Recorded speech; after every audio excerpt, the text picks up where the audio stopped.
일본이 발칵 뒤집혔습니다. 유엔 회의장에서 일본 방위성 32년 관료가 폭탄 발언을 했습니다. 한국이 멈추면 6개월 내 전멸합니다. 18개국이 비웃었습니다. 하지만 4시간 뒤 전원 기립박수를 치고 있었습니다. 그날 공개된 건 일본 정부가 3년간 숨긴 기밀 보고서 때문이었습니다. 도대체 무슨 일이었을까요? 지금부터 그 전말을 공개합니다. 시작하기 전 구독과 좋아요, 그리고 대한민국 화이팅! 댓글로 한국을 응원해주세요. 제네바의 11월은 잿빛이었습니다. 유엔 본부 팔레 대 나시옹의 창문 너머로 레만 호수가 보였지만 그 아름다운 풍경이 눈에 들어올 리 없었습니다. 저는 지금 제 인생에서 가장 무모한 일을 하려 하고 있었으니까요. 회의실 이동 3층, 비공개 안보 세미나. 주제는 글로벌 방산 공급망 위기와 대응이었습니다. 긴 타원형 테이블에 18개국 대표들이 앉아 있었습니다. 미국에서 3명, 영국 2명, 프랑스 2명, 독일 2명, 폴란드, 호주, 이스라엘, 인도, 사우디에서 각각 1명씩, 그리고 중국에서 2명, 저를 포함해 총 18명. 모두 자국의 국방부나 안보기관에서 굵직한 경력을 쌓은 전문가들이었습니다. 저는 야마모토 시니치, 일본 방위성에서 32년을 근무한 사람입니다. 해상자위대 정보장교로 시작해서 방위정책국 심의관까지, 지금은 유엔 군축회의 일본 수석대표로 이 자리에 앉아 있었죠. 32년. 그 세월 동안 저는 단 한 번도 오늘 같은 말을 한 적이 없었습니다. 사회자가 제 이름을 불렀습니다. 다음은 일본 대표 야마모토 시니치님의 발표입니다. 저는 천천히 자리에서 일어났습니다. 손에 들린 태블릿이 미세하게 떨리고 있었습니다. 심장이 목구멍까지 차오르는 것 같았죠. 17개의 시선이 저를 향했습니다. 저는 깊게 숨을 들이켰습니다. 신사숙녀 여러분. 목소리가 생각보다 단단하게 나와서 스스로도 놀랐습니다. 오늘 제가 드릴 말씀은 여러분을 불쾌하게 만들 수 있습니다. 하지만 이건 32년 경력의 안보 전문가로서 반드시 해야 할 말입니다. 회의실이 조용해졌습니다. 펜 돌리던 미국 대표의 손이 멈췄고 커피를 마시던 프랑스 대표가 잔을 내려놓았습니다. 저는 태블릿을 들어 스크린에 연결했습니다. 단도직입적으로 말씀드리겠습니다. 화면에 세계 지도가 떴습니다. 붉은색으로 표시된 곳들이 있었습니다. 한국이 멈추면 자유세계는 6개월 내에 군사적 마비 상태에 빠집니다. 순간 회의실의 공기가 얼어붙었습니다. 1초, 2초, 3초, 그리고 누군가 피식 웃는 소리가 들렸습니다. 80억 인구의 안전이 한국이라는 작은 나라 하나에 달려 있습니다. 이건 과장이 아닙니다. 냉혹한 현실입니다. 웃음소리가 점점 커졌습니다. 처음엔 한두 명이었는데 이내 여러 곳에서 킥킥거리는 소리가 들려왔습니다. 저는 예상했습니다. 이런 반응이 올 거라는 걸. 하지만 직접 겪으니 가슴이 서늘해졌습니다. 야마모토 상. 중국 대표 왕웨이가 손을 들었습니다. 베이징 국방대학 교수 출신의 그는 이 자리에서 가장 공격적인 인물로 알려져 있었습니다. 혹시 발표 자료를 잘못 가져오신 건 아닙니까? 그의 입가에 조소가 걸려 있었습니다. 한국이 세계를 지킨다고요? 왕웨이는 고개를 저으며 주위를 둘러봤습니다. 동조를 구하는 눈빛이었죠. 일본 대표께서 농담을 하시는 건지 아니면 정말로 그렇게 믿고 계신 건지 모르겠군요. 여기저기서 고개를 끄덕이는 모습이 보였습니다. 저는 손을 들어 그를 제지했습니다. 왕 교수님, 저도 3년 전까지는 똑같이 생각했습니다. 회의실이 다시 조용해졌습니다. 저는 32년 동안 한국을 과소평가했습니다. 아니, 솔직히 말하면 무시했습니다. 저는 스크린을 바꿨습니다. 하지만 3년 전, 제가 직접 작성한 기밀 보고서가 있습니다. 그 보고서를 쓰면서 저는 제 평생의 편견이 완전히 틀렸다는 걸 깨달았습니다. 왕웨이의 눈썹이 꿈틀거렸습니다. 그래서 오늘 여러분께 증거를 보여드리려고 합니다. 저는 심호흡을 했습니다. 32년 경력을 걸고 말씀드립니다.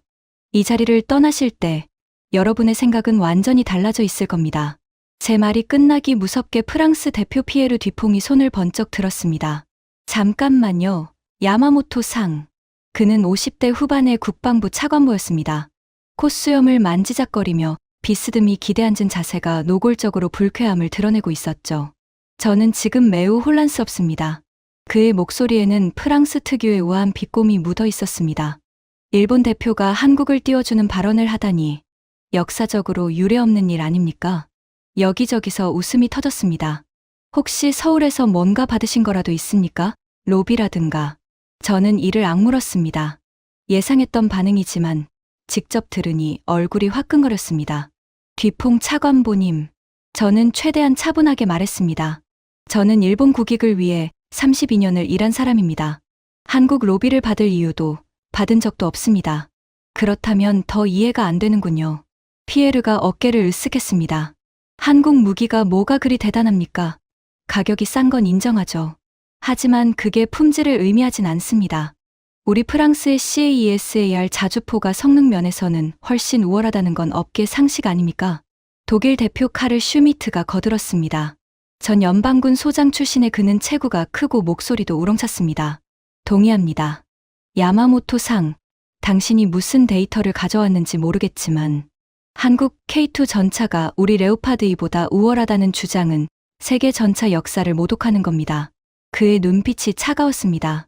독일은 전차 종주국입니다. 2차 대전 때 판터와 티거를 만든 나라예요. 한국이 우리를 넘어섰다고요? 웃기는 소리. 저는 반박하려 했지만 영국 대표 제임스 윌슨이 끼어들었습니다. 야마모토 상, 저는 당신의 경력을 존중합니다. 하지만 오늘 발언은 지나치게 감정적으로 들립니다. 그는 안경을 고쳤으며 차분하게 말했습니다. 글로벌 방산 시장에서 한국의 약진은 인정합니다. 하지만 그것이 나토 전체의 안보를 좌우한다. 그건 비약이죠. 그렇습니다. 미국 대표 마이클 브래들리가 고개를 끄덕였습니다. 펜타곤에서 동아시아 태평양 담당 부차관보를 지낸 그는 이 자리에서 가장 영향력 있는 인물이었습니다. 야마모토 상, 미국에는 로키드 마틴, 레이시온, 노스롭 그루먼이 있습니다. 우리 방산 역량만으로도 서방 세계 방어에 충분합니다. 그는 손가락으로 테이블을 톡톡 두드렸습니다. 한국이 없어지면 불편하겠죠. 하지만 치명적이라고요? 그건 과장입니다. 저는 주위를 둘러봤습니다. 17개의 얼굴. 프랑스 대표는 코웃음을 치고 있었고 독일 대표는 팔짱을 꼈습니다. 영국 대표는 회의적인 눈빛으로, 미국 대표는 관대하지만 무시하는 표정으로 저를 바라보고 있었습니다. 나머지 대표들도 마찬가지였습니다. 폴란드 대표만 유일하게 무표정했고 나머지는 모두 비웃음이나 당혹감을 감추지 않았습니다. 완전한 고립. 저는 손에 땀이 차는 것을 느꼈습니다. 하지만 물러설 수 없었습니다. 3년 전 그 보고서를 쓰면서 느꼈던 충격이 아직도 생생했으니까요. 여러분의 반응 이해합니다. 저는 침착하게 말했습니다. 저도 3년 전까지 똑같았으니까요. 한국 방산, 우리 기술 베낀 것일 뿐이라고 생각했습니다. 회의실이 조용해졌습니다. 하지만 데이터는 거짓말을 하지 않습니다. 제가 가져온 자료를 보시면 여러분도 저처럼 생각이 바뀌실 겁니다. 그때 중국 대표 왕웨이가 자리에서 벌떡 일어났습니다. 야마모토 상. 그의 목소리는 차갑고 날카로웠습니다. 당신의 데이터가 뭔지 모르겠지만 한 가지 분명히 해두죠. 그는 회의실을 천천히 둘러보며 말했습니다. 한국 방산의 핵심 기술은 대부분 미국에서 온 겁니다. 독자 개발이라고 주장하지만 실상은 미국 무기 조립 공장에 불과합니다. 몇몇 대표들이 고개를 끄덕였습니다. 그리고 중국의 방산 역량을 말씀드리자면 왕웨이의 입가에 자부심이 어렸습니다. 우리는 연간 국방비 2,500억 달러를 투자하고 있습니다. 세계 2위죠. 한국이 뭡니까? 우리 광둥성 하나 예산에도 못 미치는 나라입니다. 그는 손가락으로 저를 가리켰습니다. 한국의 기술 수준이라면 중국은 3년이면 따라잡습니다. 아니, 이미 많은 분야에서 앞서고 있습니다. 저는 눈을 마주쳤습니다. 왕 교수님, 잠깐만요. 아직 안 끝났습니다. 왕웨이가 손을 들어 저를 막았습니다. 야마모토 상, 당신이 왜 이런 말을 하는지 모르겠군요. 일본은 한국과 역사적으로 좋은 관계가 아니지 않습니까? 그런데 갑자기 한국을 세계 안보의 핵심이라고 치켜세우다니. 그는 의미심장하게 웃었습니다. 혹시 일본 방위산업이 한국에 밀리고 있어서 자존심이 상하신 건 아닙니까? 그래서 역설적으로 한국을 높여서 일본의 실패를 합리화하려는 건 아닌지. 회의실에 묘한 긴장감이 감돌았습니다. 저는 주먹을 꽉 쥐었습니다. 손톱이 손바닥에 파고드는 게 느껴졌습니다. 왕웨이는 제 반응을 즐기는 듯 했습니다. 제 말이 불편하십니까? 하지만 사실이잖아요. 일본의 방산 수출 실적, 한국의 10분의 1도 안 되죠? 그러니까 이런 자학적인 발언을 하시는 거 아닙니까? 미국 대표 브래들리가 끼어들었습니다. 왕 교수님, 그 정도면 됐습니다. 하지만 그의 눈빛도 저를 동정하는 것이지 동의하는 것은 아니었습니다. 야마모토 상, 솔직히 말씀드리죠. 브래들리가 테이블 위에 손을 모았습니다. 한국은 좋은 파트너입니다. 주한미군 2만 8천 명이 주둔하고 있고 방산협력도 활발합니다. 하지만 그게 전부예요. 그는 단호하게 말했습니다. 미국이 세계 안보의 축입니다. 한국이 아니라요. 우리 국방 예산 8,860억 달러면 어떤 위기도 대응할 수 있습니다. 저는 고개를 숙였습니다. 17명. 17명 전원이 제 말을 믿지 않고 있었습니다. 아니, 믿지 않는 정도가 아니었습니다. 그들은 저를 정신 나간 사람 취급하고 있었습니다. 저는 창밖을 바라봤습니다. 레만 호수 위로 구름이 낮게 드리워져 있었습니다. 마치 제 마음처럼 잿빛이었죠. 32년 동안 쌓아온 명성과 신뢰. 오늘 이 발표로 모든 게 무너질 수도 있었습니다. 하지만 저는 다시 고개를 들었습니다. 3년 전 그 보고서를 쓸 때의 충격을 떠올렸습니다. 밤새 데이터를 분석하며 느꼈던 경악, 손이 떨려서 키보드를 칠 수 없었던 그 순간, 그리고 보고서를 상부에 올렸을 때 돌아온 대답, 공개하면 안 됩니다. 야마모토 상, 일본 국민이 알면 안 돼요. 그 순간 저는 결심했습니다. 언젠가 반드시 이 진실을 세상에 알리겠다고. 오늘이 그날이었습니다. 야마모토 상, 사우디 대표 알파이살 왕자가 처음으로 입을 열었습니다. 그는 젊었지만 왕실 출신답게 위엄이 있었습니다. 저는 당신의 발표를 끝까지 들을 의향이 있습니다. 하지만 현재로서는 설득력이 부족합니다. 저는 고개를 숙여 감사를 표했습니다. 감사합니다, 왕자님. 인도 대표 라지브 쿠마르도 말했습니다. 저도 마찬가지입니다. 데이터를 보여주신다면 판단하겠습니다. 하지만 지금까지의 주장만으로는 동의하기 어렵습니다. 이스라엘 대표 다니엘 레비가 손을 들었습니다. 모사드 출신이라는 소문이 있는 그는 날카로운 눈빛을 가지고 있었습니다. 야마모토 상, 한 가지 질문이 있습니다. 말씀하십시오. 당신은 일본 방위성에서 32년을 근무했습니다. 그동안 한국을 어떻게 평가했습니까? 저는 잠시 망설였습니다. 솔직하게 말해야 할까? 아니면 외교적으로 얼버무려야 할까? 저는 솔직함을 택했습니다. 무시했습니다. 회의실이 술렁였습니다. 1990년대 한국 방사는 일본 기술에 의존했습니다. K1 전차도 209급 잠수함도 우리 기술을 라이선스해서 만든 겁니다. 저는 당연히 일본이 한국보다 우월하다고 생각했습니다. 저는 쓴웃음을 지었습니다. 솔직히 말씀드리면 한국을 경쟁자로조차 생각하지 않았습니다. 그저 우리 뒤를 따라오는 후발주자 정도로 봤죠. 다니엘 레비가 고개를 끄덕였습니다. 그런데 왜 생각이 바뀐 겁니까? 저는 깊게 숨을 들이켰습니다. 3년 전 방위성에서 동아시아 방산 경쟁력 분석 보고서를 작성하라는 지시를 받았습니다. 회의실이 조용해졌습니다. 저는 당연히 일본이 1위이고 한국은 한참 뒤처져 있을 거라고 생각했습니다. 그래서 가볍게 시작했죠. 데이터만 정리하면 되니까. 저는 잠시 말을 멈췄습니다. 하지만 그 단어가 회의실에 울렸습니다. 데이터를 정리하면서 저는 손이 떨리기 시작했습니다. 17개의 시선이 저에게 집중됐습니다. 숫자가 믿기지 않았습니다. 처음엔 오류인 줄 알았어요. 그래서 3번을 다시 확인했습니다. 하지만 결과는 같았습니다. 저는 태블릿을 들어 올렸습니다. 그래서 오늘 그 데이터를 여러분께 보여드리려고 합니다. 왕웨이가 비웃듯이 말했습니다. 어디 한번 보시죠. 일본 대표가 자국을 깎아내리면서까지 보여주고 싶은 데이터가 뭔지. 저는 그의 눈을 똑바로 바라봤습니다. 왕 교수님, 저는 천천히 말했습니다. 발표가 끝나면 아마 가장 충격받으실 분은 교수님일 겁니다. 왕웨이의 눈썹이 꿈틀거렸습니다. 제가요? 왜요? 저는 의미심장하게 웃었습니다. 중국이 한국을 3년이면 따라잡는다고 하셨죠? 데이터를 보시면 그 말씀이 얼마나 큰 착각인지 아시게 될 겁니다. 회의실의 공기가 팽팽해졌습니다. 저는 스크린을 바꿨습니다. 자, 그럼 시작하겠습니다. 첫 번째 데이터가 화면에 떴습니다. 먼저 자주포 시장입니다. 전 세계 자주포 수출 시장 점유율. 숫자들이 나열됐습니다. 한국 K9 자주포, 누적 수출 2,800문, 시장 점유율 65%. 저는 잠시 멈췄습니다. 일본 99식 자주포, 수출량, 회의실이 숨을 죽였습니다. 영문, 침묵, 무거운 침묵이 회의실을 뒤덮었습니다. 이게 현실입니다. 저는 단호하게 말했습니다. 그리고 이건 시작에 불과합니다.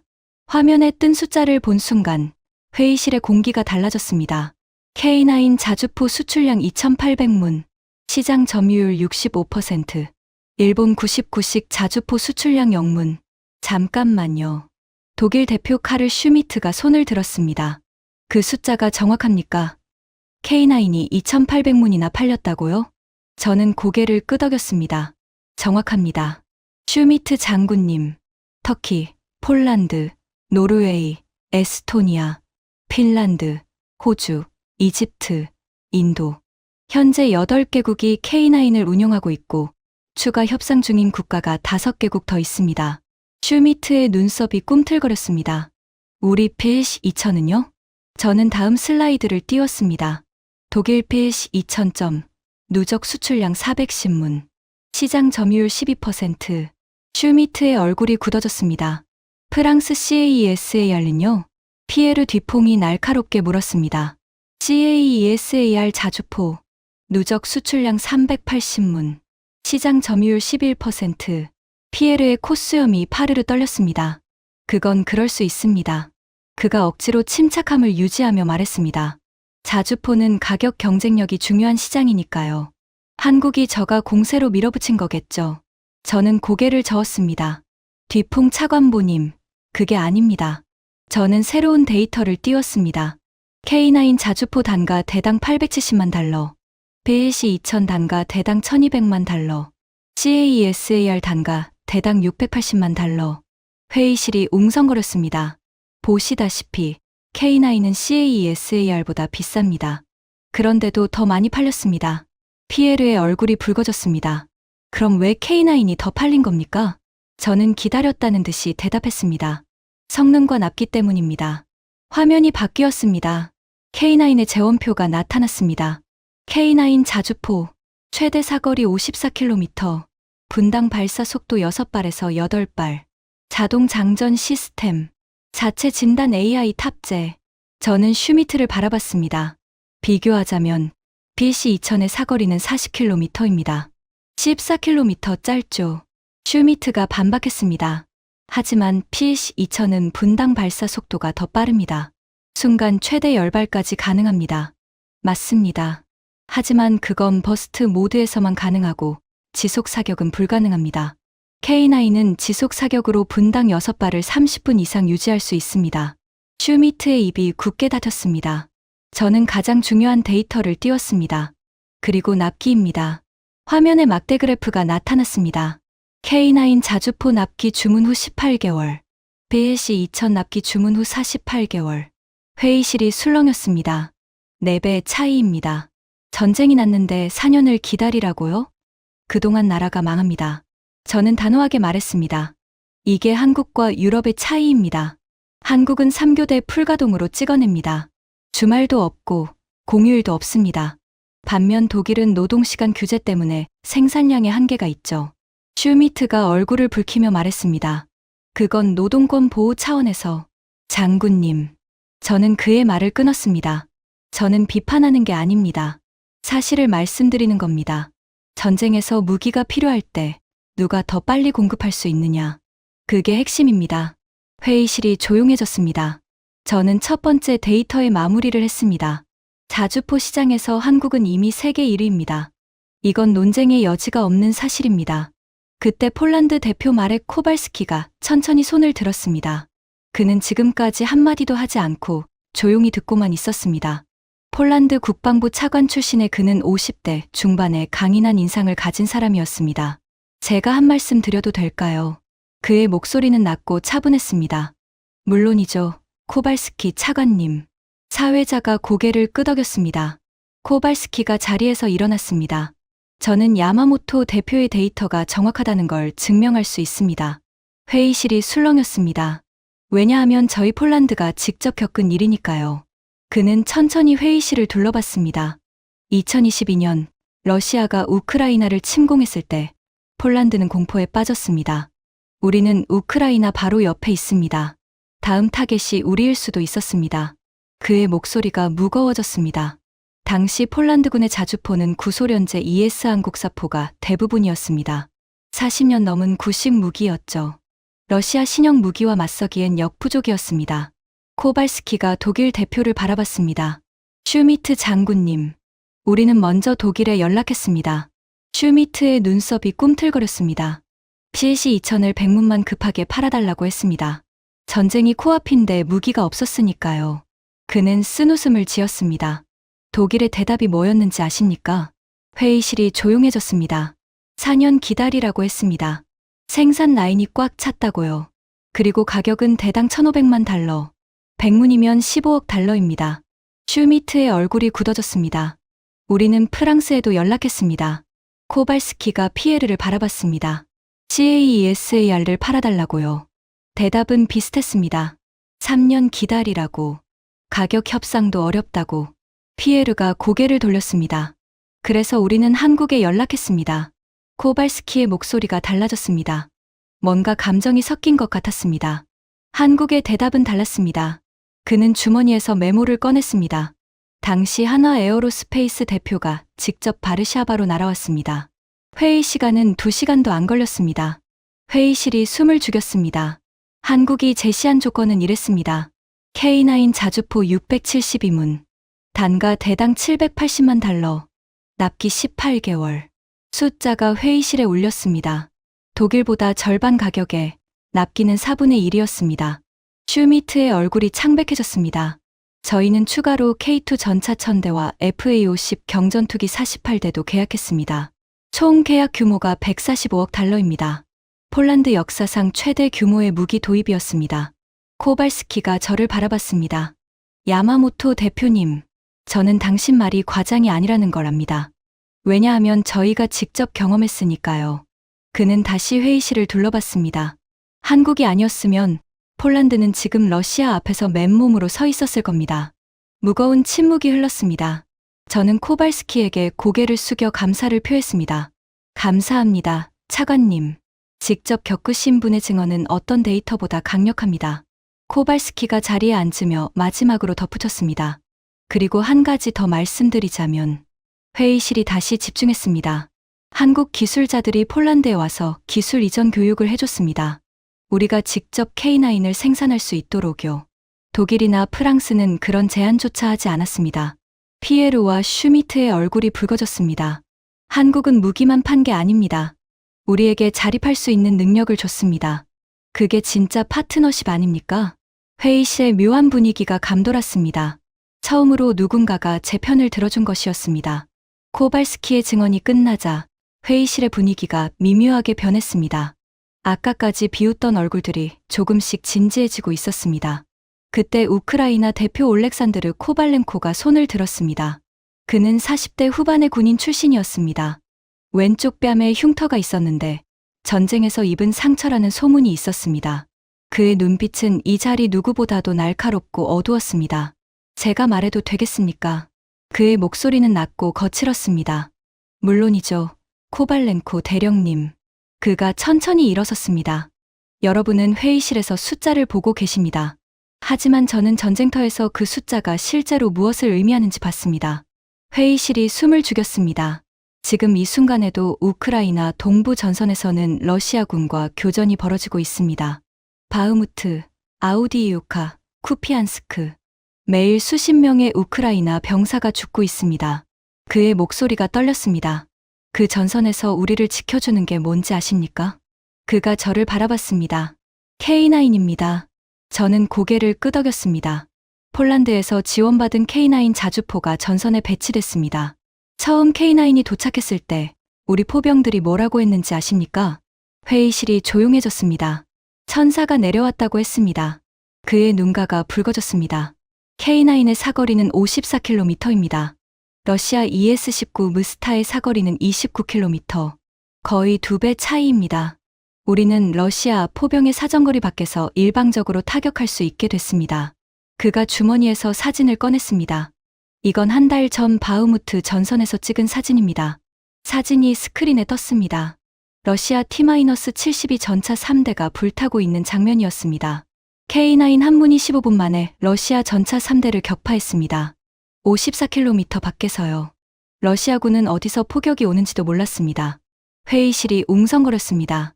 저는 전쟁 전에 K9이 뭔지도 몰랐습니다. 솔직히 한국 무기에 관심도 없었습니다. 미국제가 최고라고 생각했으니까요. 그가 미국 대표 브래들리를 바라봤습니다. 하지만 전쟁이 터지고 보니 미국 무기는 오지 않았습니다. 의회 승인이 필요하다. 재고가 부족하다. 훈련이 필요하다. 핑계만 가득했습니다. 브래들리의 표정이 굳어졌습니다. 반면 한국은 달랐습니다. 코발렌코의 목소리가 높아졌습니다. 한국은 포탄을 보내줬습니다. 155mm 포탄. 지금 우크라이나 전선에서 소모되는 포탄의 절반 이상이 한국에서 왔습니다. 저는 데이터를 추가로 띄웠습니다. 정확한 수치를 말씀드리겠습니다. 현재 서방 세계 155mm 포탄 생산량의 52%가 한국에서 나옵니다. 미국 27%, 유럽 전체 합쳐서 21%. 회의실이 술렁였습니다. 한국 혼자서 미국과 유럽을 합친 것보다 더 많이 만든다는 겁니다. 코발렌코가 고개를 끄덕였습니다. 야마모토 대표님 말씀이 맞습니다. 우리 전선에서 그걸 직접 느꼈으니까요. 그가 회의실을 둘러봤습니다. 신사숙녀 여러분. 여러분은 평화로운 회의실에서 한국을 무시합니다.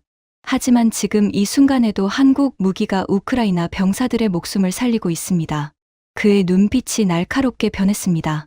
한국이 포탄 생산을 멈추면 어떻게 될까요? 우크라이나 전선은 3개월 내에 무너집니다. 러시아가 우크라이나를 점령하면 다음은 어디일까요?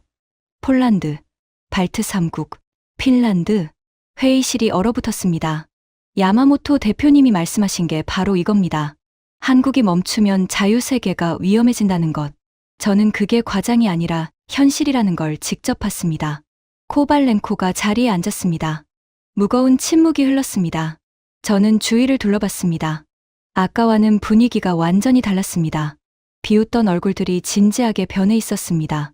프랑스 대표 피에르는 고개를 숙이고 메모를 하고 있었고, 영국 대표 윌슨은 턱을 괴고 깊은 생각에 빠진 듯했습니다. 심지어 중국 대표 왕웨이조차 아까의 비웃음을 거두고 무표정하게 스크린을 응시하고 있었습니다. 균열이 시작되고 있었습니다. 잠시 휴식 시간이 있었습니다. 커피를 마시며 3355 모인 대표들 사이에서 웅성거리는 소리가 들렸습니다. 분명 K9과 폴란드 계약에 대한 이야기일 거라고 생각했습니다. 휴식이 끝나고 다시 자리에 앉자 독일 대표 슈미트가 손을 들었습니다. 야마모토 상. 그의 목소리는 아까보다 훨씬 차분해져 있었습니다. 하지만 그 안에 억눌린 감정이 느껴졌습니다. 네, 장군님. 자주포는 인정하겠습니다. 한국 K9이 시장을 장악한 건 사실이니까요. 그가 심호흡을 했습니다. 하지만 전차는 다릅니다. 저는 고개를 끄덕였습니다. 말씀해 주십시오. 레오파드2는 세계 최고의 전차입니다. 이건 논쟁의 여지가 없습니다. 40년간 검증된 플랫폼이고 나토 표준 전차입니다. 한국 K2가 아무리 좋아도 레오파드의 아성을 넘을 수는 없습니다. 슈미트의 눈빛에 자존심이 가득 차 있었습니다. 저는 천천히 태블릿을 조작했습니다. 장군님, 혹시 노르웨이 전차 도입 사업 결과를 알고 계십니까? 슈미트의 눈썹이 꿈틀거렸습니다. 노르웨이? 네. 작년에 노르웨이가 신형 전차 도입 사업을 진행했습니다. 레오파드 EA7과 한국 K2가 경합했죠. 저는 결과 데이터를 띄웠습니다. 노르웨이 국방부의 평가 결과입니다. 기동성 K2 우세, 화력 동등, 방호력 K2 우세, 가격 K2 우세, 납기 K2 압도적 우세. 슈미트의 얼굴이 굳어졌습니다. 결과는요? 노르웨이는 K2를 선택했습니다. 54대. 회의실이 웅성거렸습니다. 그리고 폴란드는 K2를 1000대 계약했습니다. 옵션까지 포함하면 1800대입니다. 슈미트가 반박했습니다. 폴란드는 급하니까 그런 겁니다. 전쟁 위협 때문에 빨리 도입해야 했으니까요. 품질보다 속도를 택한 거죠. 저는 고개를 저었습니다. 장군님, 그렇지 않습니다. 저는 새로운 데이터를 띄웠습니다. 작년 나토 합동훈련에서 K2와 레오파드 EH7이 직접 비교 평가를 받았습니다. 결과를 보여드리겠습니다. 화면에 막대 그래프가 나타났습니다. 야간 기동 테스트. K2 15km 코스 완주 시간 23분. 레오파드 EH7 31분. 슈미트의 눈이 커졌습니다. 험지 돌파 테스트. K2 45도 경사면 등반 성공. 레오파드 EH7 38도에서 미끄러짐. 회의실이 술렁였습니다. K2의 비결은 유기압 현가 장치입니다. 차체를 앞뒤 좌우로 기울일 수 있어서 산악 지형에서 압도적인 기동성을 보여줍니다. 레오파드 E는 이 기술이 없습니다. 슈미트의 얼굴이 붉어졌습니다. 그건 특수한 조건에서의 테스트일 뿐입니다. 장군님, 저는 단호하게 말했습니다. 한국은 70%가 산악 지형입니다. 그래서 K2를 그렇게 설계한 겁니다. 반면 독일은 평지가 많죠. 레오파드 E는 평지 전투에 최적화되어 있습니다. 저는 잠시 말을 멈췄습니다. 문제는 이겁니다. 유럽에서 전쟁이 나면 어디서 싸우게 될까요? 우크라이나, 폴란드, 발트, 3국, 전부 산악과 산림이 많은 지역입니다. 슈미트가 아무 말도 하지 못했습니다. 레오파드 E가 나쁜 전차라는 게 아닙니다. 훌륭한 전차입니다. 하지만 한국 K2가 더 범용적이고, 더 빠르고, 더 저렴합니다. 그래서 유럽 국가들이 K2를 선택하는 겁니다. 저는 마지막 데이터를 띄웠습니다. 그리고 가장 중요한 것, 납기입니다. 화면에 숫자가 떴습니다. K2 납기 주문 후 24개월. 레오파드 EH7 납기 주문 후 60개월. 회의실이 탄식을 내뱉었습니다. 5년입니다. 전쟁이 났는데 5년을 기다리라고요? 슈미트가 고개를 숙였습니다. 저도 그 문제는 인정합니다. 그의 목소리가 작아졌습니다. 독일 방산업계의 생산 능력이 한국에 비해 현저히 떨어지는 건 사실입니다. 우리는 연간 전차 생산량이 30대도 안 됩니다. 저는 고개를 끄덕였습니다. 한국 현대로템은 연간 100대 이상 생산 가능합니다. 전시에는 200대까지 늘릴 수 있고요. 슈미트가 한숨을 쉬었습니다. 야마모토 상, 당신 말이 어느 정도 일리가 있다는 건 인정하겠습니다. 회의실의 묘한 분위기가 감돌았습니다. 독일 대표가 처음으로 인정을 한 것이었습니다. 잠시 침묵이 흐른 뒤 저는 다음 슬라이드로 넘어갔습니다. 지금까지는 무기 수출에 대해 말씀드렸습니다. 자주포, 전차, 전투기, 이런 완제품들이죠. 저는 회의실을 둘러봤습니다. 하지만 진짜 무서운 건 따로 있습니다. 미국 대표 브래들리가 눈썹을 치켜 올렸습니다. 진짜 무서운 것? 저는 새로운 화면을 띄웠습니다. 핵심 부품입니다. 화면에 복잡한 다이어그램이 나타났습니다. 세계 방산 공급망 지도였습니다. 여러분은 미국 무기가 미국에서 만들어진다고 생각하실 겁니다. 하지만 현실은 다릅니다. 저는 F-35 전투기 이미지를 띄웠습니다. 미국의 최신의 스텔스 전투기 F-35. 로키드 마틴의 자랑이죠. 그런데 이 전투기의 핵심 부품이 어디서 오는지 아십니까? 브래들리가 긴장한 표정으로 저를 바라봤습니다. 저는 부품 목록을 보여줬습니다. F-35 콕핏 디스플레이, 삼성 SDI 제조, 공급 비율 100%. 회의실이 술렁였습니다. 미국 최첨단 전투기의 디스플레이가 한국산이라고요? 영국 대표 윌슨이 놀라며 물었습니다. 그렇습니다. 삼성의 AMOLED 기술은 세계 최고입니다. 미국 업체로는 대체가 불가능합니다. 저는 다음 데이터를 띄웠습니다. F-35 전자전 시스템에 들어가는 반도체, SK 하이닉스와 삼성전자 제조, 공급 비율 68%. 브래들리의 얼굴이 굳어졌습니다. 저는 계속했습니다. 이건 F-35만의 문제가 아닙니다. 미국 미사일 시스템을 보겠습니다. 화면이 바뀌었습니다. 토마호크 순항 미사일의 유도 시스템 칩, 한국산 비율 43%, 패트리엄 미사일의 레이더 프로세서, 한국산 비율 57%, SM-6 대공 미사일의 적외선 센서, 한국산 비율 73%. 회의실이 웅성거렸습니다. 이게 무슨 뜻인지 아시겠습니까? 저는 단호하게 말했습니다. 한국의 반도체 공장이 멈추면 미국 미사일 생산도 멈춥니다. 브래들리가 손을 들었습니다. 잠깐만요. 야마모토 상. 미국에도 인텔이 있고 마이크론이 있습니다.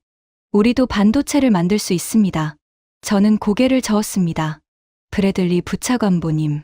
미국 반도체 회사들이 만드는 건 주로 CPU입니다. 하지만 미사일 유도 시스템에 들어가는 건 특수 목적 반도체입니다.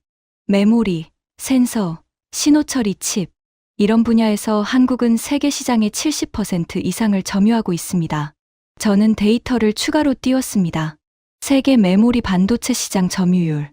삼성전자 42%, SK하이닉스 28%, 한국 합계 70%. 회의실이 조용해졌습니다. 그리고 이건 민간용이 아니라 군사용 반도체 이야기입니다. 군사용 반도체는 내열성, 내충격성, 신뢰성이 훨씬 높아야 합니다. 이런 고사양 반도체를 대량 생산할 수 있는 나라는 세계에 한국밖에 없습니다. 저는 잠시 말을 멈췄습니다. 미국이 대만 TSMC에 의존하고 있다는 건 다들 아실 겁니다. 하지만 대만이 중국에 점령당하면 어떻게 될까요? 왕웨이의 눈빛이 날카롭게 변했습니다. 그때 백업이 어디겠습니까? 한국입니다. 삼성 파운드리가 유일한 대안입니다. 저는 다음 주제로 넘어갔습니다. 반도체만이 아닙니다. 조선업도 마찬가지입니다. 화면에 거대한 항공모함 이미지가 떴습니다. 미국 해군의 자랑 니미츠급 항공모함. 이 항공모함의 원자로 부품 중 상당수가 한국 두산에너빌리티에서 만들어집니다. 브래들리의 표정이 복잡해졌습니다. 그리고 미 해군 함정의 유지보수. 어디서 하는지 아십니까? 저는 사진을 띄웠습니다. 한국 거제도 하나오션 조선소입니다. 미 제7함대 함정들이 정기적으로 한국에서 수리를 받습니다. 미국 본토 조선소들은 인력난으로 수리 능력이 부족하기 때문입니다. 저는 마지막 데이터를 띄웠습니다. 정리하겠습니다. 한국이 공급하는 핵심 부품 비율입니다. 목록이 나타났습니다. F-35 디스플레이 100%, 서방 미사일 유도칩 73%, 나토 155mm 포탄 52%, 세계 군함 건조 45%, 서방 전차 변속기 38%. 회의실이 완전히 조용해졌습니다.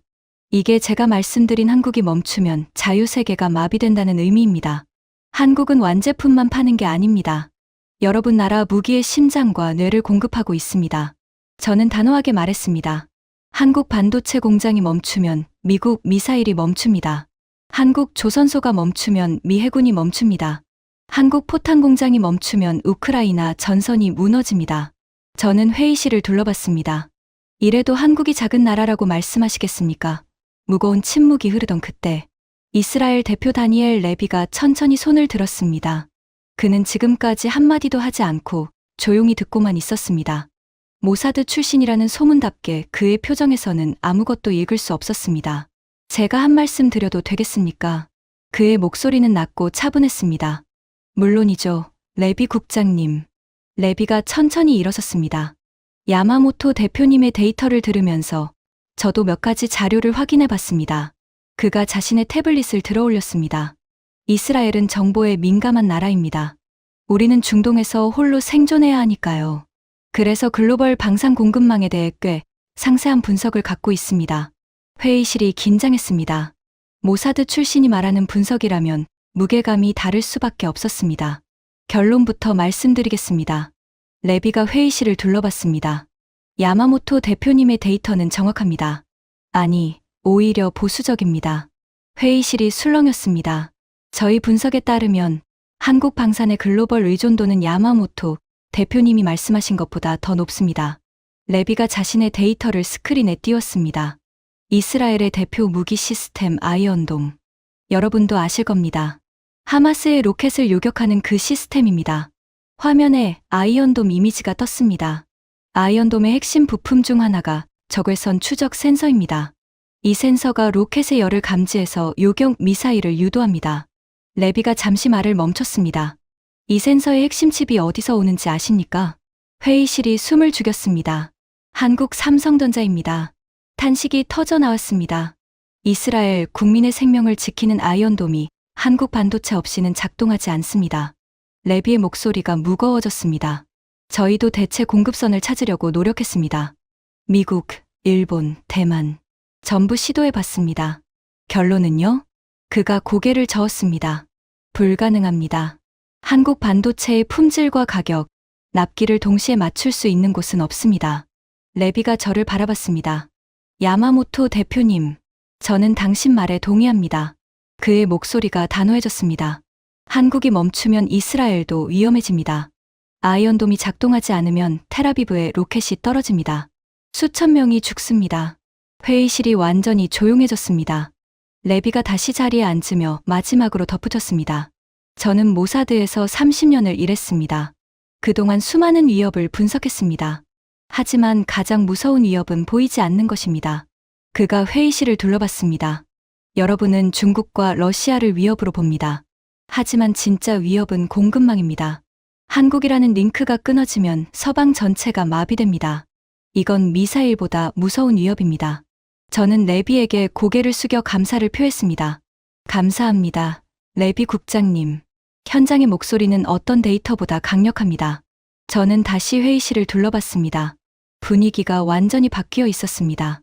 아까까지 비웃던 얼굴들이 사라지고 대부분의 대표들이 진지한 표정으로 스크린을 바라보고 있었습니다. 폴란드, 우크라이나, 이스라엘. 세 나라의 증언이 제 주장을 뒷받침해 준 것이었습니다. 호주 대표가 고개를 끄덕이고 있었습니다. 노르웨이 대표도 마찬가지였습니다. 심지어 프랑스 대표 피에르조차 팔짱을 풀고 메모를 하고 있었습니다. 저는 깊게 숨을 들이켰습니다. 이제 가장 중요한 이야기를 할 때가 됐습니다. 3년 전 제가 직접 작성한 그 기밀 보고서. 일본 정부가 감추려 했던 진실. 저는 태블릿을 들어 올렸습니다.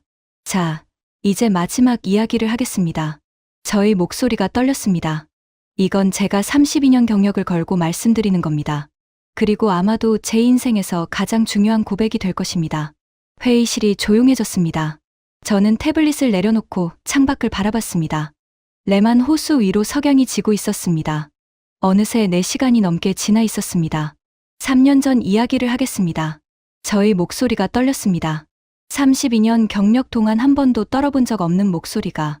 당시 저는 방위성 방위정책국 심의관이었습니다. 차관님께서 직접 지시를 내리셨어요. 동아시아 방산 경쟁력 분석 보고서를 작성하라고. 저는 쓴웃음을 지었습니다. 솔직히 말씀드리면 저는 기대했습니다. 일본이 1위이고 한국은 한참 뒤처져 있다는 결론이 나올 거라고 확신했거든요. 그래서 가볍게 시작했습니다. 회의실이 숨을 죽였습니다. 하지만 데이터를 정리하기 시작하면서 저는 뭔가 이상하다는 걸 느꼈습니다. 저는 잠시 말을 멈췄습니다. 처음엔 수출 실적이었습니다. 한국 방산 수출액이 일본의 14배가 넘더군요. 저는 오류라고 생각했습니다. 그래서 3번을 다시 확인했습니다. 저는 고개를 저었습니다. 오류가 아니었습니다. 그 다음은 기술 수준이었습니다. K9 자주포, K2 전차, KF-21 전투기. 사양을 비교해보니 일본 장비보다 우수한 부분이 한두 가지가 아니었습니다. 독일 대표 슈미트가 조용히 듣고 있었습니다. 저는 밤을 새워가며 데이터를 분석했습니다. 잠이 오지 않았습니다. 분석할수록 충격적인 사실들이 나왔으니까요. 저는 가장 충격적이었던 부분을 말했습니다. 가장 큰 충격은 이거였습니다. 회의실이 긴장했습니다. 일본 자위대 무기의 핵심 부품 중 30%가 한국산이라는 사실. 탄식이 터져 나왔습니다. 믿기지 않으시죠? 저도 그랬습니다. 저는 구체적인 예를 들었습니다. 일본 해상자위대의 이지스함에 들어가는 디스플레이 패널, 삼성 SDI 제품입니다. 항공자위대 FE 전투기의 레이더 부품 중 일부, 한국 LIG넥스원에서 수입합니다. 육상자위대 10식 전차의 변속기 핵심 부품, 한국 S&T 다이내믹스 기술이 들어갑니다. 회의실이 웅성거렸습니다. 일본은 한국을 무시합니다. 역사적으로, 문화적으로, 기술적으로. 하지만 현실은 정반대였습니다. 일본 방위력의 30%가 한국에 의존하고 있었습니다. 저는 쓴웃음을 지었습니다. 저는 보고서를 완성했습니다. 2주 동안 밤을 새워서, 그리고 차관님께 제출했습니다. 회의실이 조용해졌습니다. 차관님이 보고서를 읽는 동안 저는 옆에 서 있었습니다. 차관님의 얼굴이 점점 굳어지는 게 보였습니다. 저는 잠시 침묵했습니다. 보고서를 다 읽은 차관님이 저를 바라봤습니다. 그리고 이렇게 말씀하셨습니다. 저는 그때의 대화를 정확히 기억하고 있었습니다. 야마모토 상. 이 보고서는 공개하면 안 됩니다. 왜냐고 여쭤봤습니다. 차관님의 대답은 이랬습니다. 저의 목소리가 떨렸습니다. 일본 국민이 알면 안 됩니다. 우리가 한국에 의존하고 있다는 사실을. 국민 자존심이 허락하지 않습니다. 회의실에 무거운 침묵이 흘렀습니다. 저는 그날 밤 도쿄 시부야의 작은 술집에서 혼자 술을 마셨습니다. 사케가 아니라 소주를요. 한국 소주를. 저는 쓴웃음을 지었습니다. 아이러니하죠. 한국에 졌다는 사실을 깨달은 날 한국 술을 마시다니. 저는 회의실을 둘러봤습니다. 그날 저는 결심했습니다. 언젠가 반드시 이 진실을 세상에 알리겠다고. 일본 정부가 숨기려 해도 누군가는 말해야 한다고. 저는 단호하게 말했습니다. 오늘이 그날입니다. 제 고백이 끝나자 회의실에 깊은 침묵이 흘렀습니다. 아무도 말을 하지 않았습니다. 저는 자리에 앉았습니다. 다리에 힘이 풀렸습니다. 4시간 넘게 서서 발표한 탓도 있었지만 무엇보다 32년 동안 품어왔던 것을 모두 쏟아낸 탈진감이었습니다. 10초, 20초, 30초. 침묵이 계속됐습니다. 그때 중국 대표 왕웨이가 천천히 자리에서 일어났습니다. 회의실의 시선이 일제히 그에게 쏠렸습니다. 왕웨이는 아까와 완전히 달라져 있었습니다. 처음에 보여줬던 오만함과 조소는 사라지고 그의 얼굴에는 복잡한 감정이 서려 있었습니다. 그가 입을 열었습니다. 야마모토 상. 그의 목소리는 낮고 차분했습니다. 아까의 공격적인 톤이 완전히 사라져 있었습니다. 저는 오늘 많은 것을 배웠습니다. 회의실이 긴장했습니다. 처음에 저는 당신을 비웃었습니다. 한국이 세계를 지킨다니 말도 안 되는 소리라고 생각했습니다. 왕웨이가 잠시 말을 멈췄습니다. 하지만 데이터는 거짓말을 하지 않더군요. 그가 고개를 숙였습니다. 솔직히 말씀드리겠습니다. 회의실이 숨을 죽였습니다. 중국도 한국 부품을 쓰고 있습니다. 탄식이 터져 나왔습니다. 우리 전투기의 디스플레이 부품 중 일부가 한국산입니다. 우리 해군 함정의 센서 중 일부도 마찬가지입니다. 공식적으로는 인정하지 않지만 현실입니다. 왕웨이의 목소리가 무거워졌습니다. 저는 아까 한국을 3년이면 따라잡는다고 했습니다. 하지만 오늘 발표를 들으면서 깨달았습니다. 그건 희망사항이었을 뿐 현실이 아니었습니다. 그가 저를 바라봤습니다. 야마모토 상. 당신의 용기에 경의를 표합니다. 자국의 치부를 드러내는 건 쉬운 일이 아닙니다. 왕웨이가 다시 자리에 앉았습니다. 회의실의 묘한 분위기가 감돌았습니다. 가장 적대적이었던 사람이 인정을 한 것이었습니다. 그러자 하나둘씩 다른 대표들도 반응하기 시작했습니다. 미국 대표 브래들리가 손을 들었습니다. 야마모토 상. 저도 인정하겠습니다. 그의 목소리는 진지했습니다. 미국은 한국을 동맹으로 여기지만 솔직히 과소평가했습니다. 오늘 발표를 들으면서 많은 것을 배웠습니다. 프랑스 대표 피에르도 말했습니다. 저도 마찬가지입니다. 한국 방산의 경쟁력을 인정합니다. 우리 프랑스도 협력 방안을 검토해야 할 것 같습니다. 독일 대표 슈미트가 고개를 끄덕였습니다. 야마모토 상. 당신 말이 맞았습니다. 독일은 한국에서 배워야 합니다. 특히 생산 효율성과 납기 준수 면에서. 하나둘씩 대표들이 인정의 말을 했습니다. 호주, 노르웨이, 에스토니아, 인도. 저는 그들의 반응을 보면서 눈시울이 뜨거워지는 것을 느꼈습니다. 마지막으로 사우디 대표 알파이살 왕자가 일어섰습니다. 야마모토 상. 그의 목소리는 차분하지만 단호했습니다. 저는 오늘 발표를 들으면서 하나의 결정을 내렸습니다. 회의실이 긴장했습니다. 사우디아라비아는 한국과 대규모 방산 협력을 추진할 것입니다. 웅성거림이 퍼졌습니다. 이건 비공개 정보지만 이 자리에서 공개하겠습니다. 우리는 이미 한국과 150억 달러 규모의 무기 도입 협상을 진행 중입니다. 회의실이 술렁였습니다. 왜 한국이냐고요? 야마모토 상이 오늘 증명한 것과 같습니다. 성능, 가격, 납기. 모든 면에서 한국이 최선이기 때문입니다. 알파이살 왕자가 마지막으로 말했습니다. 한국은 더 이상 작은 나라가 아닙니다. 한국은 글로벌 방산의 새로운 기준입니다. 회의실에 박수가 터져 나왔습니다. 처음에는 폴란드 대표 코발스키가 시작했습니다. 그 다음 우크라이나 대표 코발렌코, 이스라엘 대표 레비. 하나둘씩 박수가 퍼져나갔습니다. 미국 대표 브래들리도, 프랑스 대표 피에르도, 독일 대표 슈미트도 일어나 박수를 쳤습니다. 심지어 중국 대표 왕웨이도 조용히 손뼉을 치고 있었습니다. 18명 전원이 기립박수를 보내고 있었습니다. 저는 자리에서 일어나 고개를 숙였습니다. 눈물이 흘렀습니다. 32년. 32년 동안 저는 한국을 무시하고 깔보고 외면했습니다.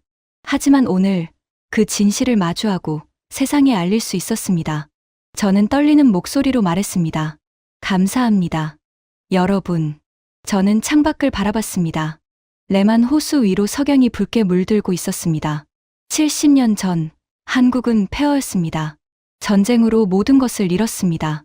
굶주린 아이들이 거리를 헤매고 가족을 잃은 어머니들이 울부짖었습니다. 저의 목소리가 떨렸습니다. 하지만 그들은 포기하지 않았습니다. 맨손으로 폐허를 일으켰습니다. 피와 땀으로 공장을 세웠습니다. 그리고 70년 만에 세계의 방패가 됐습니다. 저는 단호하게 말했습니다. 이건 기적이 아닙니다. 의지의 승리입니다. 포기하지 않는 정신의 승리입니다. 저는 마지막으로 선언했습니다. 한국을 기억하십시오. 그들이 없으면 우리의 평화도 없습니다. 그들의 헌신이 없으면 우리의 안전도 없습니다. 박수가 다시 터져 나왔습니다. 저는 고개를 숙이고 눈물을 삼켰습니다. 32년 만에 드디어 진실을 말할 수 있었습니다. 그것으로 충분했습니다. 회의가 끝난 후 저는 회의실에 홀로 남았습니다. 창밖으로 제네바의 밤하늘이 보였습니다. 별이 총총히 빛나고 있었습니다. 주머니에서 휴대폰이 울렸습니다. 도쿄에서 온 전화였습니다. 아마 방위성일 거라고 생각했습니다. 저는 전화를 받지 않았습니다. 대신 창밖을 바라보며 생각했습니다. 32년 전 제가 처음 방위성에 입성했을 때 일본은 아시아 최강이었습니다. 한국은 우리 뒤를 따라오는 후발주자에 불과했습니다. 하지만 지금은 완전히 역전됐습니다. 저는 쓴웃음을 지었습니다. 언제부터 역전됐을까? 아마 우리가 자만에 빠져 있을 때 한국은 묵묵히 노력하고 있었을 겁니다. 우리가 과거의 영광에 취해 있을 때 한국은 미래를 준비하고 있었을 겁니다. 그리고 어느 순간 한국은 우리를 추월했습니다. 저는 창밖의 별을 바라봤습니다. 오늘 저는 일본의 치부를 드러냈습니다. 도쿄로 돌아가면 어떤 일이 벌어질지 모릅니다. 해임당할 수도 있고 비난을 받을 수도 있습니다. 하지만 후회하지 않습니다. 왜냐하면 진실은 결국 밝혀지기 마련이니까요. 저는 작게 중얼거렸습니다. 대단한 나라입니다. 정말로. 그리고 회의실을 나섰습니다. 내일은 또 다른 하루가 시작될 것입니다. 하지만 오늘 저는 제 인생에서 가장 중요한 진실을 말했습니다. 그것으로 충분했습니다. 지금까지 일본 방위성 32년 관료가 유엔 회의장에서 고백한 충격적인 이야기였습니다. 대한민국의 저력을 세계가 인정한 이 이야기를 주변에 널리 공유해 주세요. 우리가 몰랐던 대한민국의 진짜 힘, 더 많은 분들이 알았으면 좋겠습니다. 구독과 좋아요, 알림 설정도 부탁드립니다. 지금까지 감동 피치였습니다. 감사합니다.